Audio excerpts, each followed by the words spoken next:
والصلاة والسلام على عباده الذين اصطفى خصوصا على أفضلهم وخاتم النبيين محمد الأمين وعلى أهله وصحبه أجمعين. أما بعد فقد قال الله تبارك وتعالى كما ورد في بدء سورة العلق: أعوذ بالله من الشيطان الرجيم بسم الله الرحمن الرحيم. اقرأ باسم ربك الذي خلق. اقرأ باسم ربك الذي خلق خلق الإنسان من علق. اقرأ وربك الأكرم الذي علم بالقلم علم الإنسان ما لم يعلم. وقال جل وعلا كما ورد في بدء سورة النون وسورة القلم: نون والقلم وما يسطرون ما أنت بنعمة ربك بمجنون وإن لك لأجرا غير ممنون وإنك لعلى خلق عظيم. وقال عز وجل كما ورد في سورة الفاطر: انما يخشى الله من عباده العلماء. وقال عز وجل كما ورد في سورة الزمر: قل هل يستوي الذين يعلمون والذين لا يعلمون. وقال عز وجل كما ورد في سورة الانعام: قل هل يستوي الاعمى والبصير. وقال جل وعلا كما ورد في سورة الرعد: قل هل يستوي الأعمى والبصير أم هل تستوي الظلمات والنور. صدق الله العظيم. رب اشرح لي صدري ويسر لي أمري واحلل عقدة من لساني يفقهوا قولي. اللهم ربنا ألهمنا رشدنا واعصمنا من شرور أنفسنا. اللهم أرنا الحق حقا وارزقنا اتباعه وأرنا الباطل باطلا وارزقنا اجتنابه. اللهم ارحمنا بالقرآن العظيم واجعله لنا إماما ونورا وهدى ورحمة. اللهم ذكرنا منه ما نسينا وعلمنا منه ما جهلنا وارزقنا تلاوته آناء الليل وآناء النهار واجعله لنا حجة يا رب العالمین آمین. 6 اگست کو میں نے یہاں خطاب کیا تھا اور بعض حضرات کو یاد بھی ہوگا کہ عنوان تھا پوری نوع انسانی، عظیم تر امت مسلمہ اور ملت اسلامیہ پاکستان کی قسمت قرآن سے وابستہ ہے. میری آج کی گفتگو اصل میں اسی کا تکملہ یا تتمہ ہے. آج کا جو میرا موضوع ہے، اگر اخبار میں آپ کے نظر سے گزرا ہو، وہ ہے از روئے اسلام، علم کی حقیقت، اہمیت اور فضیلت. از روئے اسلام کسی چیز کی کیا اہمیت ہے، کیا فضیلت ہے، اس کو ظاہر بات ہے کہ 2 مرحلوں میں ہمیں سمجھنا ہوگا. از روئے قرآن کیا اہمیت ہے، پھر از روئے حدیث فرمان محمدی صلی اللہ علیہ وسلم کیا اہمیت ہے. میں نے چند آیات آپ کو قرآن مجید کی سنائی ہیں، ان کا درس دینا اس وقت مقصود نہیں ہے، صرف حوالہ مقصود ہے. پہلی وحی جو حضور پر نازل ہوئی ہے اس میں صرف علم کا ذکر ہے. پڑھو پڑھو پڑھو. اقرأ باسم ربک الذی خلق. پڑھو اپنے اس رب کے نام سے جس نے پیدا کیا. خلق الانسان من علق، جس کی خلاقی کا عالم یہ ہے کہ اس نے ایک لٹکے ہوئے سے لوتھڑے سے انسان جیسی چیز پیدا کر دیا. اقرأ، پھر دوبارہ اقرأ وربک الاکرم. پڑھو اور تمہارا رب بہت کریم ہے، بہت مہربان ہے. الذی علم بالقلم، یہاں دیکھیے پھر ذکر ہو رہا، جس نے سکھایا ہے قلم کے ذریعے سے. علم الانسان ما لم یعلم، انسان کو وہ سب کچھ سکھایا جو وہ نہیں جانتا تھا.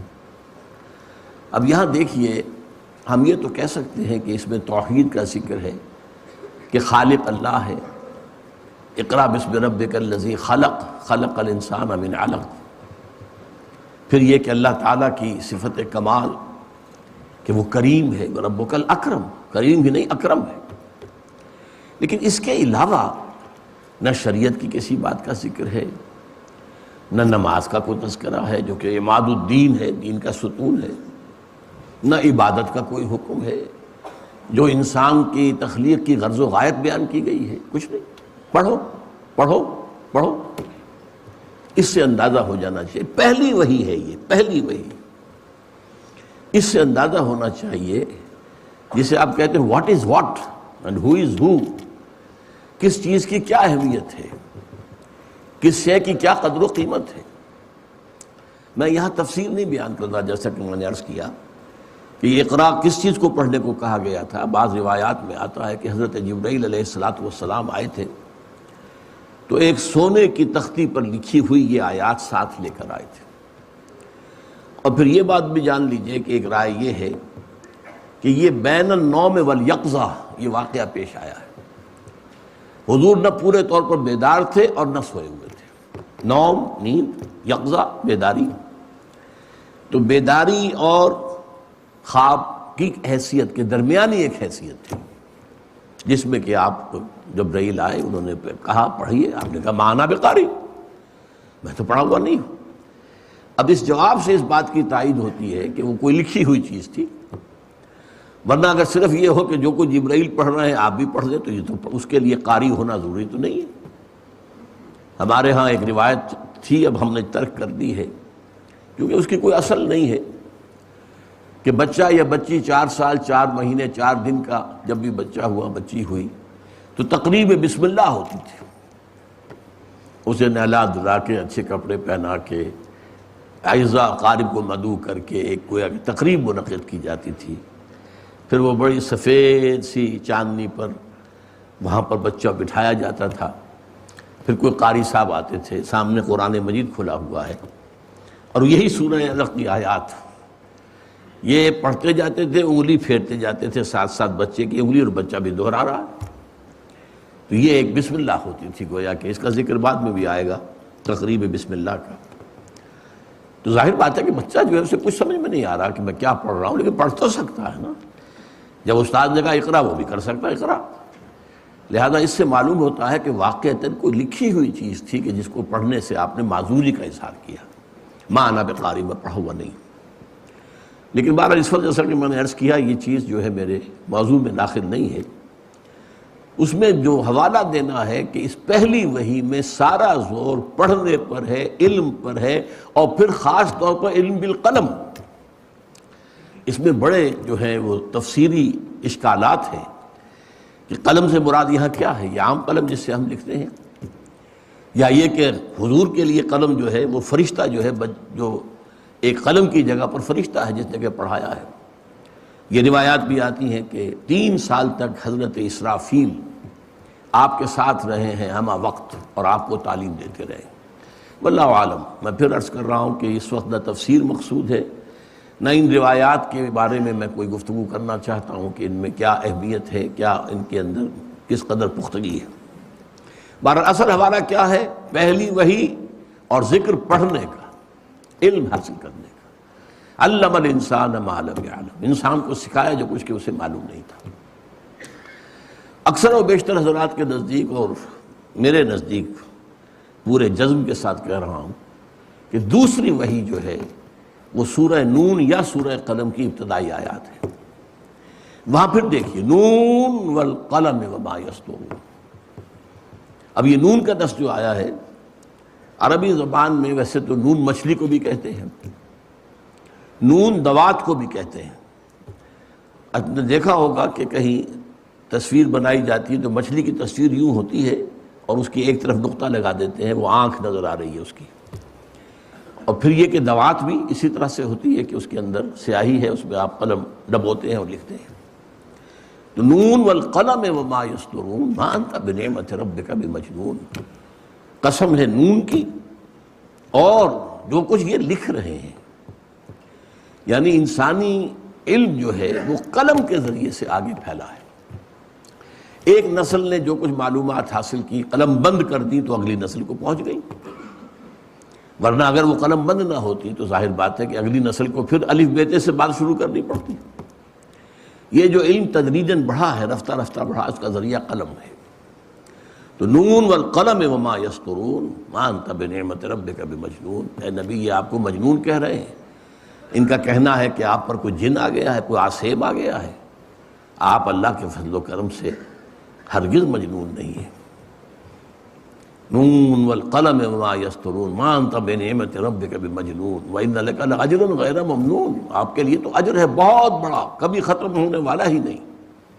وانک لعلی خلق عظیم، اور آپ تو خلق عظیم، اخلاق کی بلندیوں پر فائز ہیں۔ کوئی مجنون بھی دنیا نے آج تک ایسا دیکھا ہے جس کے مزاج میں یہ طہارت ہو، یہ نفاست ہو، یہ پاکیزگی ہو؟ کہ دیکھا ہے کبھی مجنون؟ اب یہاں بھی دیکھیے کہ دوسری وحی میں بھی یہاں کسی نماز کا ذکر نہیں ہے، کسی اور شے کا ذکر نہیں ہے، یہاں تک کہ آخرت کا ذکر بھی نہیں ہے، اگرچہ اس سورہ مبارکہ میں آگے چل کر یہ جو ہے کوئی آخرت کا ذکر آتا ہے، سورہ علق میں بھی آتا ہے، لیکن سورہ علق کی بھی 5 آیتیں ہیں جو پہلے نازل ہوئی ہیں، پوری سورہ علق نہیں ہے، بعد میں کچھ آیات جو نازل ہوئی ہیں شامل کر کے سورہ علق کی تکمیل ہوئی ہے۔ اسی طرح سورہ قلم کا معاملہ ہے، اسی طرح سورہ مزمل کا معاملہ ہے، اسی طرح سورہ مدثر کا معاملہ ہے۔ یہ چاروں صورتیں وہ ہیں کہ جن کی شروع کی آیات صرف نازل ہوئی ہیں تدریجاً۔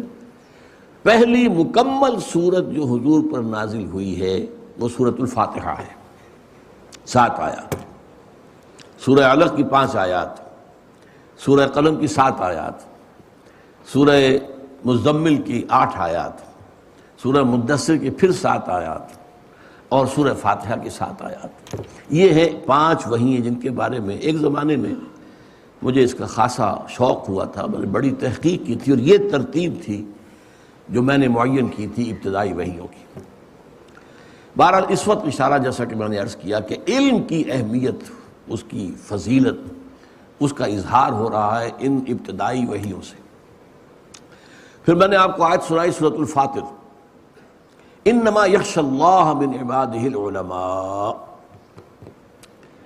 اللہ کے بندوں میں سے اس کا اصل خشیت، اصل خوف انہی لوگوں کے دل میں پیدا ہو سکتا ہے جو عالم ہوں۔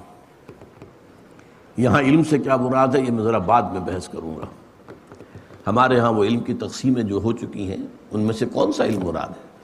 کوئی سائنس کا علم مراد ہے، شریعت کا علم مراد ہے، کتاب کا علم مراد ہے، حدیث کا علم مراد ہے، کون سی فقہ کا علم جو ہے وہ مراد ہے، کون سا علم مراد ہے؟ انما یخشی اللہ من عبادہ العلماء، اللہ تعالیٰ کے بندوں میں سے جو صاحب علم ہوتے ہیں انہی کے دلوں میں خشیت گھر کرتی ہے۔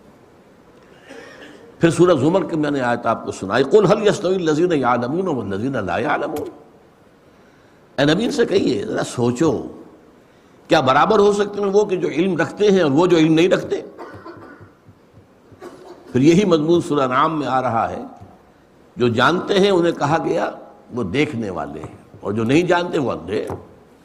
قل هل یستوی الاعمی والبصیر، کیا اندھا اور دیکھنے والا برابر ہو سکتے ہیں؟ سورہ رعد میں اور آگے بات کھولی گئی، قل هل یستوی الاعمی والبصیر ام هل تستوی الظلمات والنور، اے نبی سے پوچھئے کہ کیا اندھے اور بصیر دیکھنے والے برابر ہو سکتے ہیں، یا کیا ظلمات اندھیرے اور نور یہ برابر ہو سکتے ہیں؟ بہرحال ان سب کے حوالے سے میں نے صرف آپ کو جو ہمارے ہاں دین کی جڑ ہے، اصل ہے، ام الکتاب ہے، دین کی اساس ہے، میں نے اس کے حوالے سے علم کی جو اہمیت ہے، جو حیثیت ہے، جو فضیلت ہے، اس کا ذکر کیا ہے۔ اب آگے چلیے، احادیث نبویہ کے معاملے میں 3 درجوں میں بات کرنا چاہتا ہوں۔ سب سے پہلے یہ کہ مجرد علم کی اہمیت کیا ہے۔ پہلی حدیث ہے مسند احمد، جامع ترمذی، سنن ابی داود، سنن ابن ماجہ، سنن دارمی، ان سب نے روایت کیا ہے حضرت ابو الدرداء رضی اللہ تعالی عنہ سے۔ بڑی پیاری حدیث ہے، من سلک طریقا یطلب فیہ علما، جو شخص کوئی راستہ اختیار کرتا ہے، سفر کرتا ہے، پیش نظر علم کا حصول ہے۔ جیسے کہ پرانے زمانے میں آپ کو معلوم ہے، ابتداء میں خاص طور پر اسلامی تاریخ کے کوئی مدارس تو نہیں تھے، معلوم ہوتا فلاں شہر میں ایک صحابی ہیں، وہ احادیث جو ہے بیان کرتے ہیں. اب آدمی سفر کر رہا ہے، دور دراز سے جا رہا ہے صرف حدیث سننے کے لیے کہ براہ راست راوی جو ہے اس سے سنو. یہ نہیں کہ راوی نے اس نے سنا، اس سے اس نے سنا، اس سے سنا، نہیں، سفر کر رہا ہے. ایسا بھی آیا ہے کہ طویل سفر طے کر کے پہنچے ہیں، ان کے دروازے پر پہنچے ہیں، سلام علیک ہوئی ہے. اس کے بعد انہوں نے پوچھا میں نے سنا آپ ایک حدیث بیان کرتے ہیں. ہاں یہ حدیث ہے. فوراً وہیں سے واپس ٹھہری نہیں. مقصد ہی صرف یہ تھا کہ وہ حدیث جو ہے ان سے سن. تو فرمایا من سلک طریقا یطلب فیہ علما سلک اللہ بہ طریقا من طرق الجنہ. اللہ تعالیٰ اس کے ذریعے سے اس کے لیے جنت کا ایک راستہ جو ہے آسان کر دیتا ہے. وَإِنَّ الْمَلَائِكَةَ تَضَعُ أَجْنِحَتَهَا رِضًا لِطَالِبِ الْعِلْمِ. اور فرشتے اپنے پر پھیلاتے ہیں طالب علم کے لیے، ان کی تکریم، ان کے اعزاز، ان کے اکرام، اس کے لیے فرشتے اپنے، جیسے کہ کہا جاتا ہے وَخْفِضْ جَنَاحَكَ لِلْمُؤْمِنِينَ، اہل ایمان کے لیے اپنے کندھوں کو جھکا کر رکھو، تواضع اختیار کرو. تو فرشتے تواضع اختیار کرتے ہیں علم کے طالب کے لیے. وَإِنَّ الْعَالِمَ يَسْتَغْفِرُ لَهُ مَنْ فِي السَّمَاوَاتِ وَمَنْ فِي الْأَرْضِ. اور جو بھی عالم اس کے لیے استغفار کرتے ہیں وہ سب جو آسمانوں میں ہیں اور جو زمین میں ہیں. وَالْحِيتَانُ فِي جَوْفِ الْمَاءِ، یہاں تک کہ جو مچھلیاں ہیں پانی کے اندر. وَإِنَّ فَضْلَ الْعَالِمِ عَلَى الْعَابِدِ، اور یقیناً کسی عالم کی فضیلت عابد پر اتنی ہی فضیلت ہے جتنی کہ 14ویں شب کے چاند کو باقی تمام ستاروں پر فضیلت حاصل ہے. 14ویں کا چاند جیسے دمکتا ہے، چمکتا ہے، باقی ستاروں پر اس کا نور جو ہے غالب آ جاتا ہے. وَإِنَّ الْعُلَمَاءَ وَرَثَةُ الْأَنْبِيَاءِ، اور یقیناً علماء جو ہیں وہ تو انبیاء کے وارث ہیں. وَإِنَّ الْأَنْبِيَاءَ لَمْ يُوَرِّثُوا دِينَارًا وَلَا دِرْهَمًا، اور نبیوں نے کبھی دینار اور درہم کی وراثت نہیں چھوڑی. چنانچہ حدیث موجود ہے نحن معشر الانبیاء لا نرث ولا نورث، ہم جو انبیاء کی جماعت ہیں نہ ہمیں وراثت ملتی ہے نہ ہماری کوئی وراثت تقسیم ہوتی ہے. وراثت کا کوئی سوال ہی نہیں، دنیا کے مال کا معاملہ ہی نہیں. وَإِنَّمَا وَرَّثُوا عِلْمًا فَمَنْ أَخَذَهُ أَخَذَ بِحَظٍ وَافِرٍ. ان کی وراثت تو علم ہے. وراثت انبیاء کیا ہے؟ علم ہے. دولت نہیں ہے، سونا نہیں ہے، چاندی نہیں ہے، جائیداد نہیں ہے، کچھ نہیں. علم، یہ وراثت انبیاء ہے. اسی لیے وَإِنَّ الْعُلَمَاءَ وَرَثَةُ الْأَنْبِيَاءِ وَإِنَّ الْأَنْبِيَاءَ لَمْ يُوَرِّثُوا دِينَارًا وَلَا دِرْهَمًا وَإِنَّمَا وَرَّثُوا عِلْمًا فَمَنْ أَخَذَهُ أَخَذَ بِحَظٍ وَافِرٍ. جس نے وہ علم حاصل کر لیا گویا کہ اس نے بہت بڑی خوشبختی کے ساتھ جو ہے انبیاء کی وراثت حاصل کر لی. اس کے علاوہ میں حدیث آپ کو سنا رہا ہوں. اب اس سے اندازہ ہوگا آپ کو طالب علم کی جو فضیلت ہے.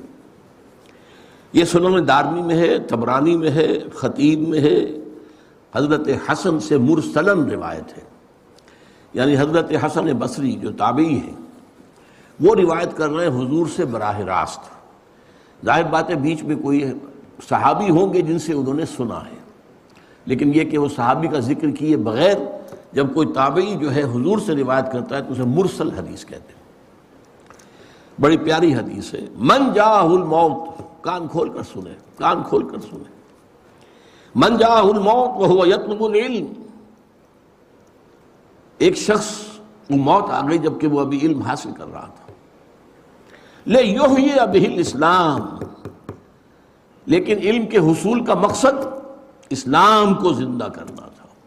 بہت اہم. علم جو ہے دنیا کے حصول کے لیے بھی ہو سکتا ہے. علم را بر تن زنی مارے بہت، علم را بر قلب دل زنی یارے بہت. یہی علم ہے. تن پر مارو گے اسے، یعنی تن کے لیے، اپنی جسمانی خواہشات کے لیے، اپنی مادی خواہشات کے لیے، مال و دولت دنیاوی کے لیے، تو یہ سانپ بن کر ڈسے گا تمہیں. ہاں اسی علم کا محل اور مقام اگر قلب ہو جائے تو یہ تمہارا یار ہے، ساتھی ہے، دوست ہے. قبر میں بھی ہوگا، ساتھ ہوگا، ہر منزل پر تمہارا ساتھ دے گا. فرمایا من جاءہ الموت وہو یطلب العلم لیحیی بہ الاسلام، مقصد ہو اسلام کو زندہ کرنا۔ آج کے اعتبار سے غور کیجئے، اسلام اگرچہ مرنے والی شے نہیں ہے، لیکن آج مسلمان کی نسبت اسلام سے بڑھ چکی ہے، ختم ہو چکی ہے۔ نام کے مسلمان ہیں، 1.5 ارب مسلمان ہیں، وہ اسلام کہاں ہے؟ اسلام تو کہیں نہیں۔ وہ نظام کہاں ہے؟ نظام کہیں نہیں ہے۔ وہ عزت کہاں ہے جس کا کہ اللہ نے وعدہ کیا تھا وَلَا تَهِنُوا وَلَا تَحْزَنُوا وَأَنْتُمُ الْأَعْلَوْنَ إِن كُنتُم مُؤْمِنِينَ۔ بالکل رنج اور غم کو اپنے پاس نہ آنے دو، ہمارا وعدہ ہے تم ہی سب سے اونچے رہو گے، سربلند رہو گے اگر تم مومن ہوئے۔ کہاں ہے ایمان؟ ہم تو ذلیل ہیں، خار ہیں، رسوا ہیں۔ لِيُحْيِيَ بِهِ الْإِسْلَامَ فَبَيْنَهُ وَبَيْنَ النَّبِيِّينَ دَرَجَةٌ وَاحِدَةٌ فِي الْجَنَّةِ۔ اب وہ شخص ہے جو دین کا علم حاصل کر رہا ہے، پھر نوٹ کیجئے اسلام کو زندہ کرنے کے لیے، اسلام کو ایک نظام حیات کی حیثیت سے دنیا میں دوبارہ تازہ کرنے، قائم کرنے کے لیے، اور اسے موت آ گئی۔ فرمایا تو اس کے اور نبیوں کے درمیان صرف 1 درجے کا فرق رہ جائے گا جنت میں۔ نبیوں کے، صدیقین نہیں، شہداء نہیں، ان سے اوپر۔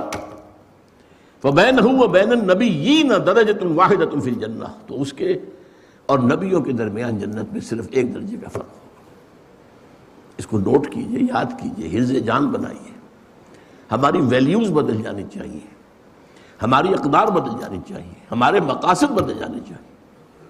اب چونکہ یہ حدیث آ گئی ہے تو اس کا کنورس جو ہے وہ بھی آپ کو سنا دیتا ہوں۔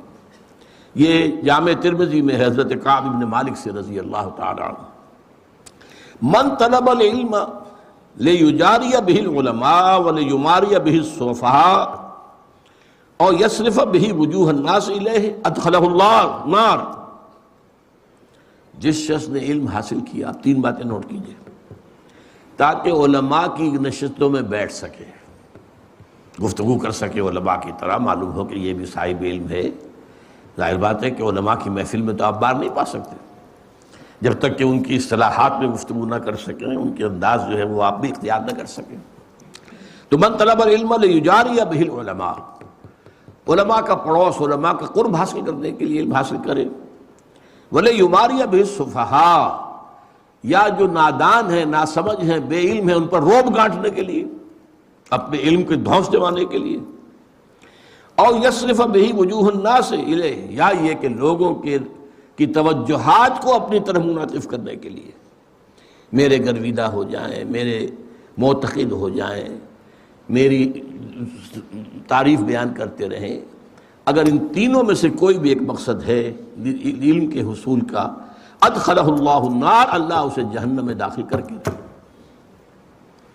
یہ 3 حدیثیں میں نے آپ کو سنائی ہیں، مجرد علم کی اہمیت۔ اب میں 2 حدیثیں آپ کو سنا رہا ہوں جس میں ایک تقابل کیا گیا ہے۔ ہمارے ہاں عام جو مذہبی ذہن ہوتا ہے لوگوں کا، وہ کیا ہے، نیکی کا جذبہ بڑھا تو نوافل اور ادا کرنے شروع کر دیے، نوافل پر نوافل ہو رہے ہیں۔ اب جیسے کہ معلوم ہوتا ہے جب عمرے پر ہم جائیں تو عمروں کا جو ہے ہوکا پڑا ہوا لوگوں کو، ایک عمرہ ہو گیا، پھر جا رہے ہیں بھاگے ہوئے، تنعیم جا رہے ہیں، پھر احرام باندھا، پھر عمرہ ہو رہا ہے، حالانکہ قطعاً ثابت نہیں، سوائے حضرت عائشہ رضی اللہ تعالی عنہا ام المومنین کہ وہ اپنے ایک نسوانی عذر کی وجہ سے بعض ارکان ادا نہیں کر سکی تھی، تو ان کے لیے حضور نے پھر بھیج دیا، جاؤ تنعیم سے۔ وہاں چونکہ جب فارغ ہو گئی وہ اپنی اس نسوانی جو بھی کیفیت تھی اس سے، تو پھر انہوں نے عمرہ کیا، ورنہ حضور نے حج کے بعد کوئی عمرہ نہیں کیا۔ بلکہ میں تو حیران ہوتا ہوں کہ حضور نے فتح مکہ کے بعد شاید ہی کوئی عمرہ کیا، حالانکہ اب تو آپ بادشاہ تھے۔ کہاں وہ معاملہ تھا سن 6 میں عمرہ کرنے کے لیے گئے تھے اور احرام کھول دینا پڑا تھا اور واپس آنا پڑا تھا، پھر سن 7 میں عمرہ ہوا، اس کے بعد سن 8 میں مکہ فتح کر لیا، کوئی عمرہ ثابت نہیں۔ سن 9 میں آپ بادشاہ ہیں عرب کے، کوئی عمرہ نہیں۔ سن 10 میں آپ نے کیا۔ تو اس اعتبار سے ہماری ویلیوز بدل گئی ہیں، نیکی کا جذبہ پیدا ہوا، بس یہ کر دو۔ بچوں کو نازلہ قرآن پڑھانے کے لیے کوئی مدرسہ کھول دو، قاری صاحب کو لا کے بٹھا دو پڑھانے، نیکی کا جذبہ ہے، نیکی کا کام ہے۔ تو عبادات کا خاص طور پر جو ہے، عبادات کے اندر اضافہ اضافہ اضافہ، یہ ہے ہمارا عام تصور نیکی۔ اس کے برعکس حدیث کیا فرما رہی ہے؟ یہ ترمذی کی روایت ہے حضرت امامہ باہلی سے رضی اللہ تعالی عنہ، فضل العالم علی العابد کفضلی علی ادناکم، ایک صاحب علم انسان کی فضیلت کسی عبادت گزار پر اتنی ہی ہے جتنی میری فضیلت ہے تم میں سے کسی کم انسان پر۔ ادناکم صحابہ میں سب سے کم، اور حضور صلی اللہ علیہ وسلم کیا نسبت ہوگی؟ فضل العالم علی العابد کفضلی علی ادناکم وَإِنَّ اللَّهَ وَمَلَائِكَتَهُ وَأَهْلُ السَّمَاوَاتِ وَالْأَرْضِ، اور یقیناً اللہ بھی اور اس کے فرشتے بھی اور آسمانوں والے بھی اور زمین والے بھی، حتی النملۃ فی جوہرہا، یہاں تک کہ چیونٹی جو اپنے بل میں ہے، وحتی الحوت، یہاں تک کہ مچھلی، لَيُصَلُّونَ عَلَى مُعَلِّمِ النَّاسِ الْخَيْرِ، وہ درود بھیجتے رہتے ہیں، دعائیں کرتے رہتے ہیں اس شخص کے حق میں جو لوگوں کو خیر کی تعلیم دے۔ یہاں لفظ خیر بہت نوٹ کرنے کے قابل ہے، یہ میں بعد میں ذرا اور تفصیل سے عرض کروں گا۔ خیر، بھلائی، نیکی، اس خیر کی تعلیم دینا۔ اسی طرح ایک اور حدیث ہے، یہ بھی حضرت حسن سے ہے مرسلم، سئل رسول اللہ صلی اللہ علیہ وسلم عن رجلین کانا فی بنی اسرائیل، نبی اکرم صلی اللہ علیہ وسلم سے دو اشخاص کے بارے میں سوال کیا گیا جو بنی اسرائیل میں سے گزرے تھے۔ احدہما کان عالما یصلی المکتوبۃ ثم یجلس فیعلم الناس الخیر، ان میں سے ایک تو وہ تھا جو عالم تھا، وہ صرف فرض نماز پڑھتا تھا، کوئی نوافل نہیں، صرف فرض، اور پھر بیٹھ جاتا تھا لوگوں کو خیر کی تعلیم دینے کے لیے۔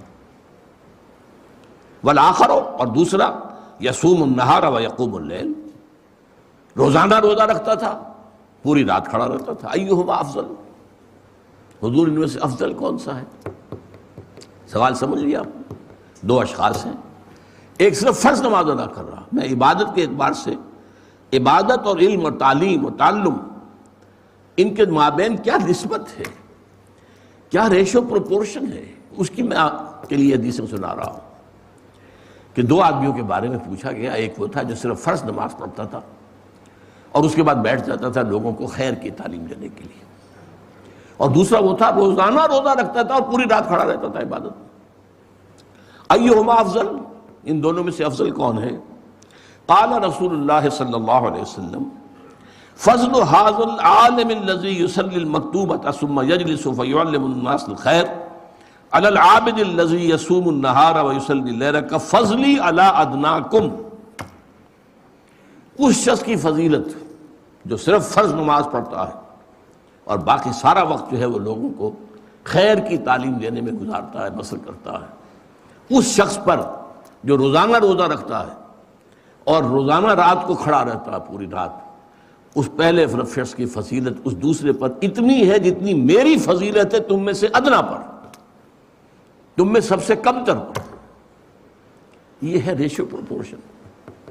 ہمارے ذہنوں سے چیزیں نکل گئی ہیں، اہمیت ہی نہیں ہے، خرچ کیا جا رہا ہے، حج کیے جا رہے ہیں، عمرے کیے جا رہے ہیں، لیکن یہ کہ دین کا علم آس پاس بھی نہیں، نہ خود نہ اپنی اولاد کو سوچا بھی نہیں، غور و فکر ہی نہیں کیے، اور علم حاصل بھی کیا ہے تو ٹیکنالوجی کا علم حاصل کیا، صرف نیچرل سائنسز کا علم حاصل کیا ہے، ٹیکنالوجی کا علم حاصل کیا ہے، جس کا کہ علم دین سے کچھ طرح سے سروکار ہی نہیں۔ اب یہ ایک حدیث اور سن لیجئے، یہ مسلم شریف میں ہے حضرت ابو ہریرہ سے رضی اللہ تعالیٰ عنہ۔ یہ بڑی پیاری حدیث ہے، ایک زمانے میں میں بہت کثرت سے اس کو بیان کرتا رہا، اب ظاہر بات ہے کہ کچھ زمانے کے گزرنے کے ساتھ ساتھ کچھ اور مسائل سامنے آتے رہے تو بعض چیزیں اب پس منظر میں چلی گئی۔ امام مسلم روایت کرتے ہیں حضرت ابو ہریرہ سے، من سلک طریقا یلتمس فیہ علما، جو شخص کوئی راستہ اختیار کرتا ہے، سفر اختیار کرتا ہے جس میں علم کا حصول پیش نظر ہے، سہل اللہ بہ طریقا الی الجنہ، اس سفر کے ذریعے سے اللہ تعالیٰ اس کے لیے جنت کا ایک راستہ آسان کر دیتا ہے۔ اب دیکھیے حدیث، وَمَجْتَمَعَ قَوْمٌ فِي بَيْتٍ مِّن بُيُوتِ اللَّهِ، اور نہیں جمع ہوتے کوئی لوگ اللہ کے گھروں میں سے کسی گھر میں، یتلون کتاب اللہ ویتدارسونہ بینہم، اللہ کی کتاب پڑھنے اور آپس میں سمجھنے سمجھانے کے لیے، الا نزلت علیہم السکینہ، مگر یہ کہ ان پر سکینت کا نزول ہوتا ہے، تسکین، سکون، وغشیتہم الرحمہ، رحمت خداوندی انہیں ڈھانپ لیتی ہے، وحفتہم الملائکہ، فرشتے ان کے گرد گھیرا ڈال لیتے ہیں، وذکرہم اللہ فی من عندہ، اور اللہ تعالیٰ ان کا ذکر کرتا ہے ملائکہ مقربین، وہ ملائکہ حملۃ العرش جو عرش کو اٹھائے ہوئے ہیں، وہ ملائکہ کے جو عرش کے گرد طواف کر رہے ہوتے ہیں، وَتَرَى الْمَلَائِكَةَ حَافِّينَ مِنْ حَوْلِ الْعَرْشِ يُسَبِّحُونَ بِحَمْدِ رَبِّهِمْ، اللہ ذکر کرتا ہے، دیکھو تم نے کہا تھا نا کہ یہ جو آدم ہے میں اسے خلافت دے رہا ہوں، اسے اختیار دے رہا ہوں، یہ تو خون ریزی کرے گا، فساد مچائے گا، دیکھو میرے بندے وہ میرے گھروں میں سے ایک گھر میں، اور اس میں مفسرین کا تقریباً جماع ہے، اس سے مراد صرف مسجد نہیں ہے، جو بھی گھر، جو بھی مقام اس کام کے لیے خاص کر دیا جائے، قرآن کے پڑھنے پڑھانے کے لیے، وہ سب اس میں شامل ہوں گے۔ دیکھو وہاں بیٹھے میری کتاب پڑھ رہے ہیں، ایک دوسرے سے سمجھ رہے ہیں، ایک دوسرے کو سمجھا رہے ہیں، یہی ہے نا وہ آدم جس کے بارے میں تمہیں وہ اشتباہ لاحق ہو گیا تھا۔ یہ جو 3 حدیثیں میں نے آپ کو سنائی ہیں، ان کا ایک مرکزی نقطہ کیا ہے؟ جسے خیر کہا گیا وہ قرآن ہے، ہوا خیر مما یجمعون، خیر کا لفظ 2 چیزوں کے لیے آتا ہے، یا خیر دنیا کا مال، مال و متاع دنیاوی، خیر انہ لحب الخیر لشدید، یا خیر اللہ کی کتاب ہے قرآن، ہوا خیر مما یجمعون، یا ایھا الناس قد جاءتکم موعظۃ من ربکم وشفاء لما فی الصدور وہدی ورحمۃ للمؤمنین قل بفضل اللہ وبرحمتہ فبذلک فلیفرحوا ہوا خیر مما یجمعون۔ تو یہ خیر جو ہے در حقیقت قرآن ہے۔